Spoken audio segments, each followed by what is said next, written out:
मोदी सरकार के तीसरे कार्यकाल का आज पहला बजट लोकसभा में वित्त मंत्री निर्मला सीतारमण ने पेश किया। बीजेपी नेताओं ने बजट को 2047 के विकसित भारत का बजट बताया, तो वहीं कांग्रेस ने बजट को निराशाजनक करार दिया। केंद्र की मोदी सरकार के बजट को लेकर बीजेपी और कांग्रेस नेताओं ने अलग अलग प्रतिक्रियाएं दी, तो सुनवाते हैं आपको। इस पूरे बजट के अंदर जो खास फोकस करा गया है वो एम्प्लॉयमेंट जनरेशन के ऊपर करा गया है, उसके साथ साथ स्किलिंग के ऊपर करा गया है और किसानों के एग्रीकल्चर के ऊपर फोकस करा गया है। रूरल इंफ्रास्ट्रक्चर के ऊपर खर्च हो रहा है। साधारण जो मिडिल इनकम ग्रुप है उसके लिए इनकम टैक्स के अंदर भी बदलाव करा गया है और रूरल अर्बन इंफ्रास्ट्रक्चर के ऊपर भी ध्यान दिया गया है।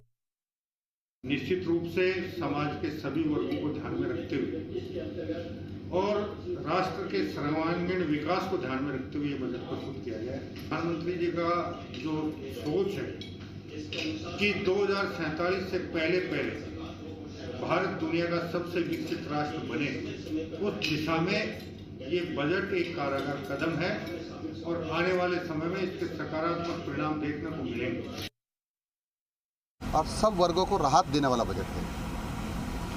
क्योंकि आपने देखा होगा, सुना होगा कि इसमें युवाओं के लिए जो रोज़गार करना चाहते हैं वो मुद्रा लोन को 10 लाख की बजाय 20 लाख कर दिया है और ऐसी अनेक घोषणाएं हैं। मैं ये कहूँ तो अतिशयोक्ति नहीं होगा कि देश के सभी वर्गों के लोग खुश हैं और खुशियाँ मना रहे हैं। केंद्र का आज बजट आया है वो फिर बहुत बड़ी निराशा लेकर के आया है। आप देख सकते हैं कि उसके लिए न किसान केंद्र बिंदु था, न उनके लिए युवाओं का रोजगार केंद्र बिंदु है, न महिला सशक्तिकरण है, न गांव है, न कर्मचारी वर्ग है। पूरी तरीके से निराशा देने वाला बजट है। आप देखिए कि जो एमएसपी की बात करने वाले लोग थे वो एमएसपी पे नहीं बोल रहे हैं। किसान की आमदनी दोगुनी करने की बात करते थे, उस दोगुनी करने के ऊपर एक शब्द नहीं बोलते हैं। कर्मचारियों को राहत देने की इनकम टैक्स की बात थी, वो उसके ऊपर किसी तरीके का कोई छूट नहीं दी गई है।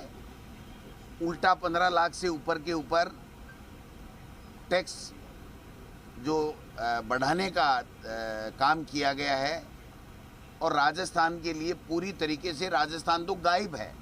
ये जो बजट है देश का जो मोदी सरकार लेकर के आई है वो केवल अपनी सरकार को बचाने का प्रयास मात्र है।